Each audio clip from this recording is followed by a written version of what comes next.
with the knockout hour where Carlo and I discussed Julio Cesar Chavez Jr., who has gotten to where he is now because he's talented, but in large part, he's been marketed, and he has the same name as the greatest fighter in the history of Mexico, his dad.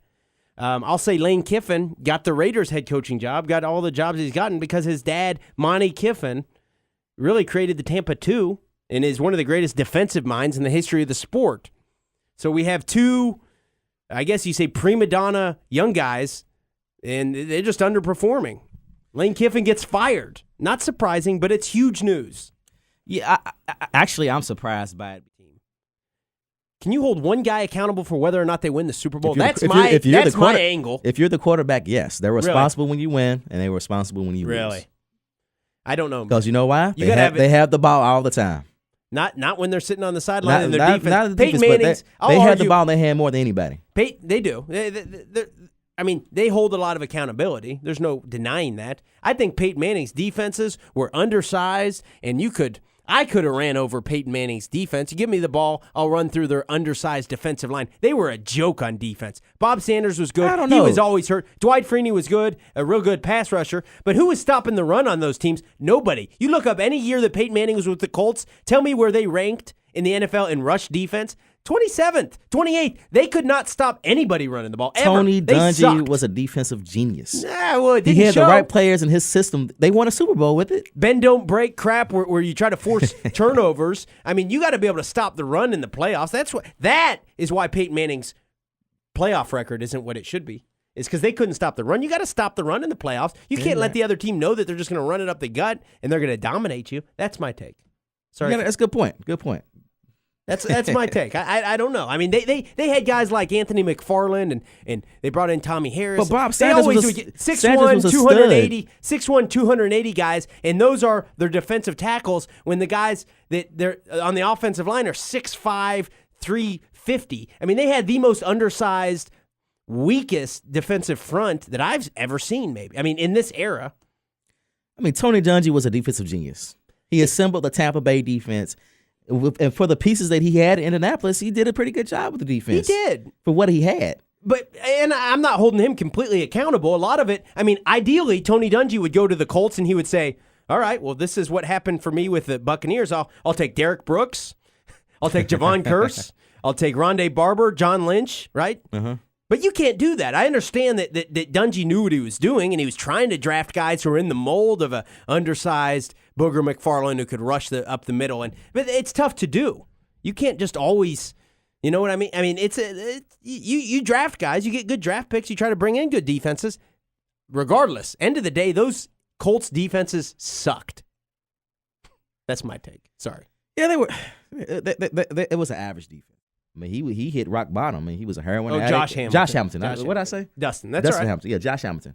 He, bounced back pretty good from his addiction struggles. Yeah. To the point where his wife, she gives him a credit. She only lets him walk out of the house with $10 in his pocket. Yeah, and he relapses every once in a while. Yeah, he had a relapse last year, matter of fact, with alcohol. But I don't mean to laugh at it, but his relapses are very public. Yes, very public. He has pictures from last year. He has pictures where he's shirtless in a bar. He doesn't drink at all until he goes out and he's shirtless in a bar, and there are women doing shots off of his chest. Yeah, he goes all out. He goes all out. He got that signing bonus, number 1 overall pick, I think by the Rays years ago. All of a sudden, a millionaire, 18-year-old senior in high school. And he got out. Goes out and he just it's tatted up and cracked cocaine. Yeah, he got kicked out of MLB, but he came back. Started with the Cubs, ended up coming through Louisville and even through the Reds organization. Yeah. But yeah, very compelling story. We'll see if Alden Smith can pull it off. Hope he can pull it off.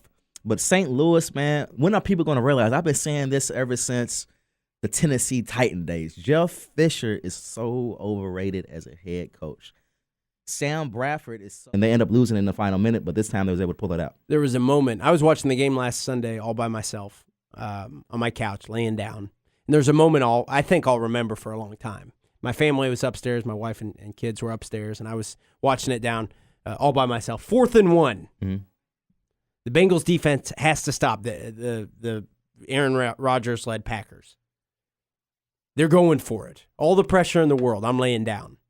Not only did they stop them, they stripped the ball and run it in for a touchdown. Yeah. I've never jumped up and just just been going nuts more than that. I mean, that may be the most that I've actually just from complete silence to just going nuts. And my family was like, "Oh my God, what happened down there? Did you just kill someone?" It looks like they're trying to get over that. What do you think? Oh, I agree with you completely, Yogi. You know, I was talking to my brother last night about this. And for those of our listeners who don't know, we're only a couple or maybe a few years into this new system where there's actually 2 wild card teams. And they play a 1-game playoff. So that's what the Reds are going to do on Tuesday against the Pirates. All the marbles are on the line for this one game. So strategically, going into this game, I mean, I am so nervous about it. I can't even imagine what Dusty is thinking. What I'm going to ask you, Yogi, is if Cueto comes out, and I'm not even going to talk about what happened last year with him getting injured, but if he maybe gives up a few runs within the first couple innings,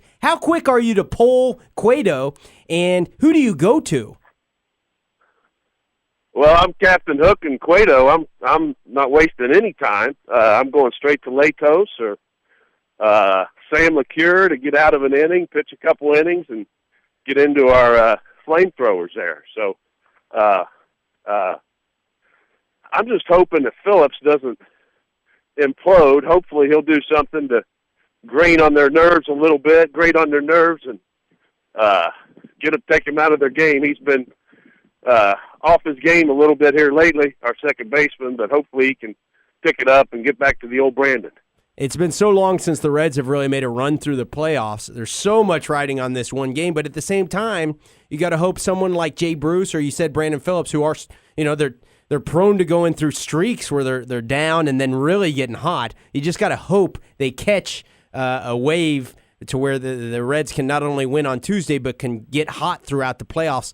Do you think the acquisition of Morneau for Pittsburgh will possibly put them over to the hump and make them more of a run-scoring team on this game on Tuesday, or is it looking too much into one game? I know baseball's such a unique animal that one game is almost a crapshoot. Even if it's the worst team in baseball against the very best, one game you can almost, and I know I'm exaggerating, you can almost flip a coin to see who's going to win.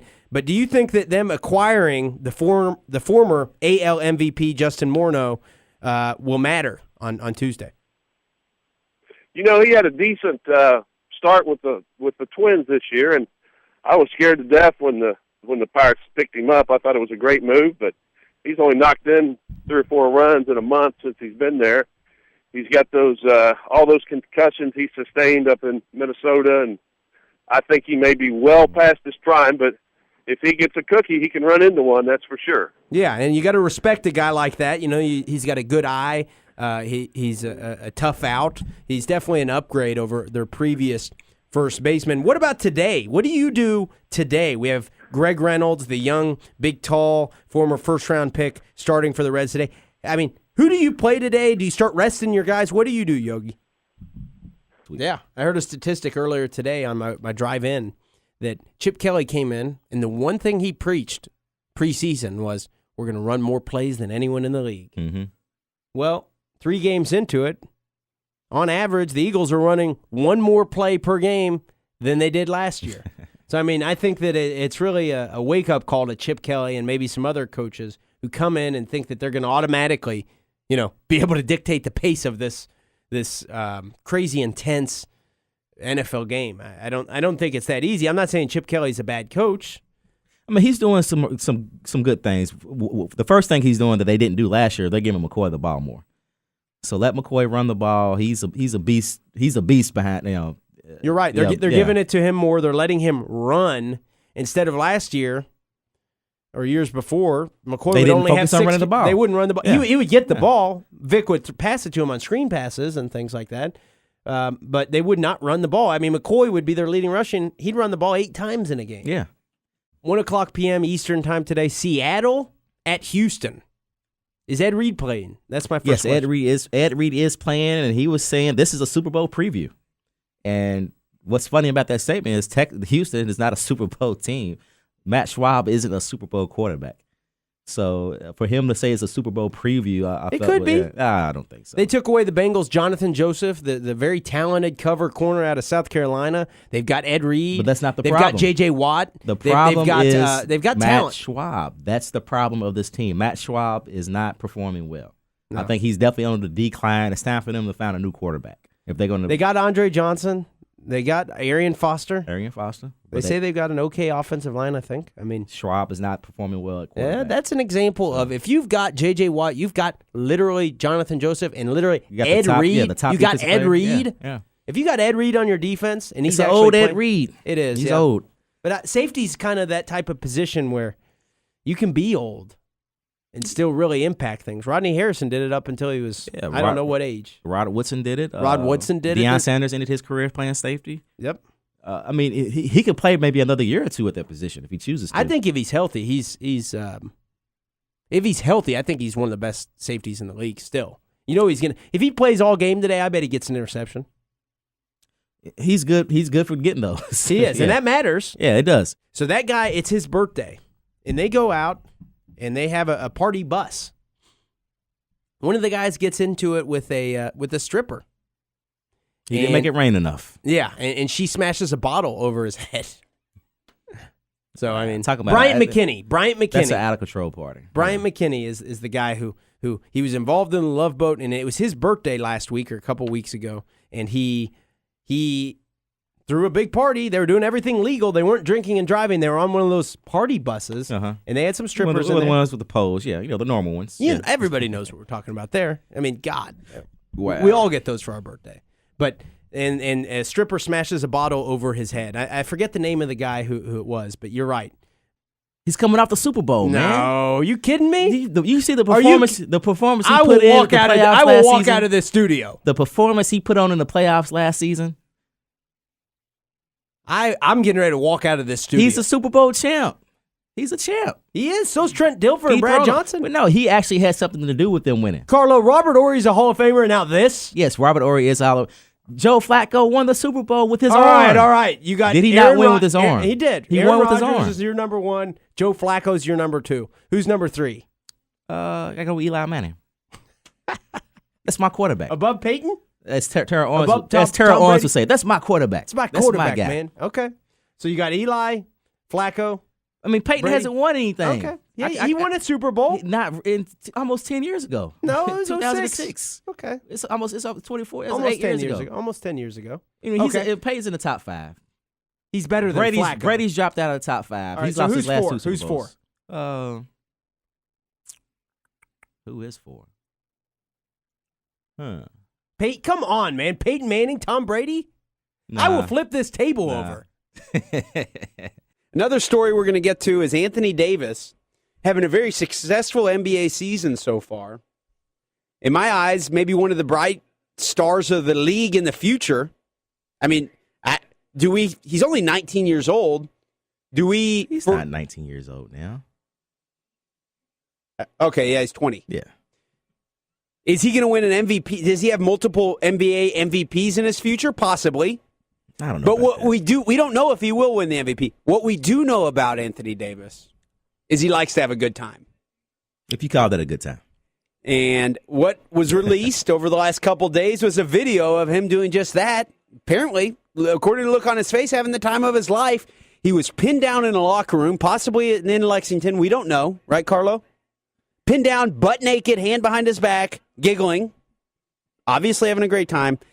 Getting spanked, and then just laughing it up at the end. I thought it was funny. I know I'm a Louisville fan, and I should hate on everything Kentucky, and that's what a lot of Louisville fans are doing right now.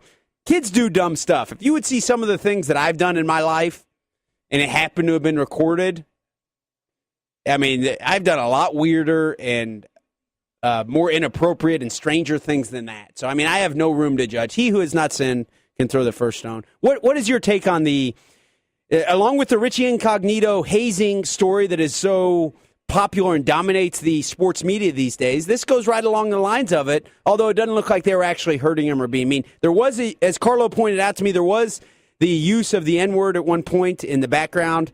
I don't read too much into that. What do you think of that hazing of Anthony Davis, Carlo? I mean, it's, if you ever been a jock before, it's all kind of foolery that goes on in the locker room. The kids do dumb stuff. I didn't see any harm in it. It was probably a bet he lost. Then that was his punishment, weird as it may look. But guys do dumb stuff. These are kids. It's just locker room joking around. I don't see any harm in it. Even though you did hear the N-word in the background, I don't approve of that. But I don't think it's totally different than the whole Richie Incognito story. I agree completely. Yeah, totally different. A few other stories before we head to our first break I'll touch on is Ron English, who for one season was the defensive coordinator for University of Louisville.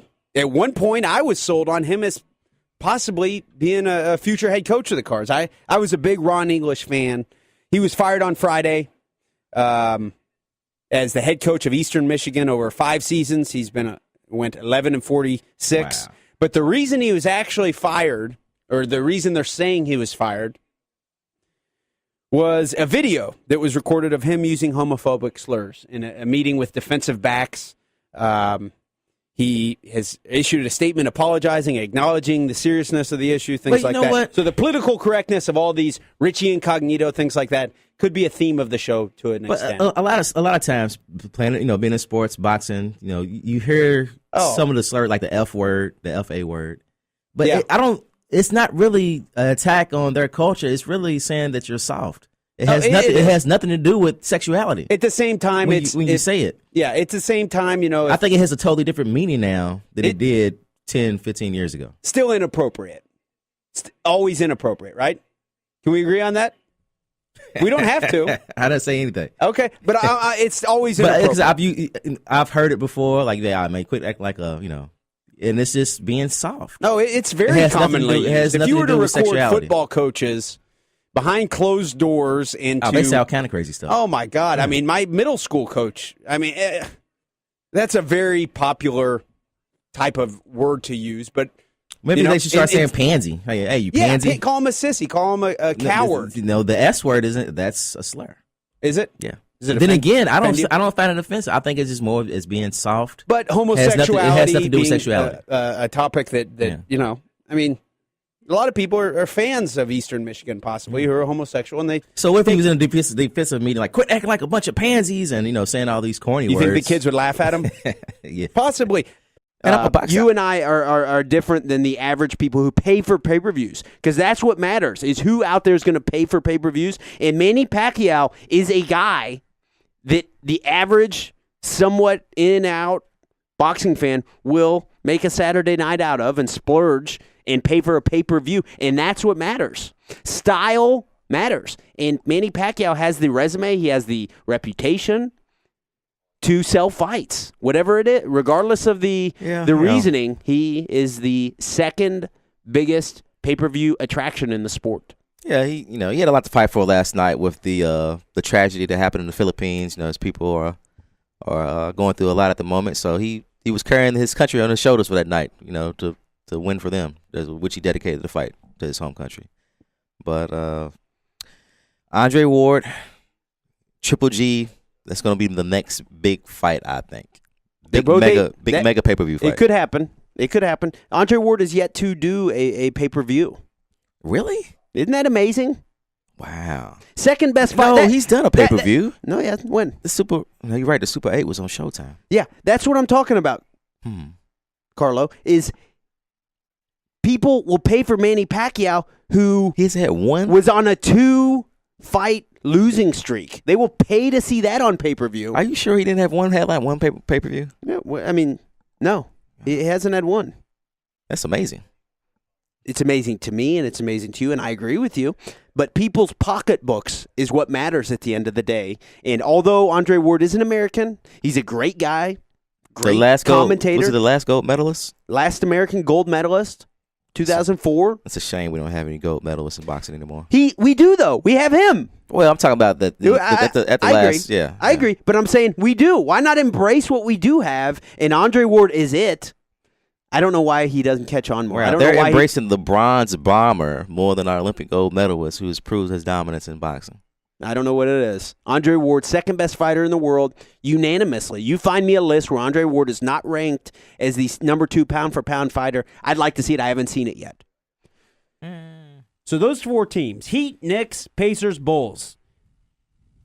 Do the New Jersey Nets sneak into the equation with the old man-led cast? They do have Gerald Wallace. They have some youth. They have Deron Williams. Yeah, they have. They got Kevin Garnett, Paul Pierce. Don't forget about the they got Brooke Lopez. Yeah, he's a quality guy. Or Robin Lopez, whichever one it is. Do you think the Nets are?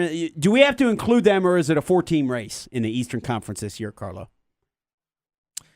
I think you have to include another team you don't forget about is the Washington Wizards. Really? Yeah, I mean, I'm throwing it out there. You're a Kentucky fan, and your Kentucky goggles are blinding the John you. Wall-led Wizards are looking to make an impact Just because they traded for Joran Dragic? Hey, they're making moves. This is the year for them to be competitive. No way they compete with those 4 teams. John Wall will have the Wizards in the equation. They will be in the playoffs this year. That's my bold prediction. Okay, will they be in the playoffs? Sure. There's 8 teams make the playoffs. They'll make the playoffs. And usually in the NBA, in the Eastern Conference, that's a team that under 500 that can make the playoffs. Exactly. So that doesn't. My point is I want to know: is there a team beyond the Pacers, Bulls, Knicks, and the Heat that's going to contend for coming out of the East? Really? Cleveland's loaded. Tyler Hansborough, for those of you who don't know, is no longer an Indiana Pacer. He's a Toronto Raptor. And Artest, taking it very seriously like he does everything in the preseason, hooked him. He went over his shoulder and hooked him, and Hansborough turned around like he was ready to fight somebody. Hansborough was mad. Psycho T was ready to go off on somebody until he saw that it was Meta World Peace that was staring up in his face, and you saw Hansborough say, "Oh, I'm sorry, Meta," and then just backed off. Do you think that was a good move, Truth? Certainly. You wouldn't see Jabari Parker, Andrew Wiggins, any of the guys on Kentucky's team, any of their 9 incoming freshmen. Over the last couple of years, we probably wouldn't see. No, so that's a very good point there, Easy. 5-10 years from now, who do you think from this class? Will it be Jabari Parker, who has the more complete game, a little bit more polished of a passer, lets the game come to him, or maybe Andrew Wiggins or Julius Randle? Who's the best player as far as staying power once they get to the NBA? Who will we look back and will be the player from this class that really stands out?